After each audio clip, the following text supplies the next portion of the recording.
Hi all, welcome to my YouTube channel. This is my first video in the YouTube channel. So please ಎಲ್ಲರೂ like ಮಾಡಿ, share ಮಾಡಿ, subscribe ಮಾಡಿ and support ಮಾಡಿ.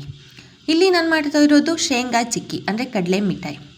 ಇದನ್ನು ಮಾಡೋದಕ್ಕೆ ನಾನು ಒಂದು 3 ಕಪ್ ಆಗೋಷ್ಟು ಕಡಲೆ ಬೀಜನ ತೊಗೊಂಡು ಲೋ ಫ್ಲೇಮಲ್ಲಿ ಇಟ್ಕೊಂಡು ಹುರ್ಕೋತಾ ಇದ್ದೀನಿ. ಇದನ್ನು ಹದವಾಗಿ ಹುರ್ಕೊಂಡ ನಂತರ ಒಂದು ಕಡೆ ಟ್ರಾನ್ಸ್ಫರ್ ಮಾಡಿಕೊಂಡು ಅದರ ಬಿಸಿ ಆರಿದ ನಂತರ ಅದರ ಒಂದು ಸಿಪ್ಪೆನೆಲ್ಲ ತೆಗೆದುಬಿಟ್ಟು ಬೇಳೆ ಥರ ಈ ಒಂದು ಕಡಲೆ ಬೀಜನ ನಾವು ರೆಡಿ ಮಾಡಿ ಇಟ್ಕೋಬೇಕು.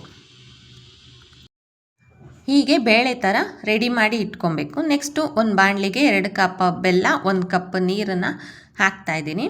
ಬೆಲ್ಲದ ಪಾಕನ ರೆಡಿ ಮಾಡ್ಕೊಳ್ಳೋಣ.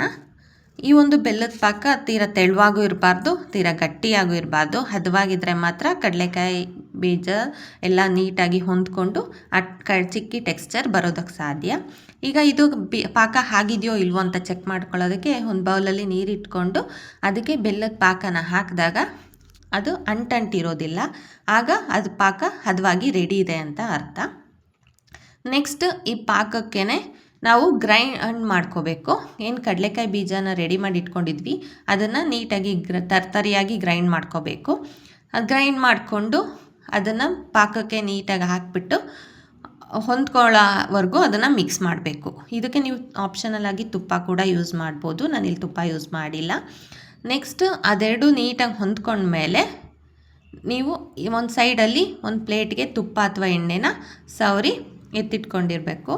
ಇದು ಬಿಸಿ ಬಿಸಿದು ರೆಡಿ ಆಗ್ತಿದ್ದಾಗೆ ಆ ಒಂದು ಪ್ಲೇಟ್ಗೆ ಇದನ್ನು ಟ್ರಾನ್ಸ್ಫರ್ ಮಾಡಬೇಕು.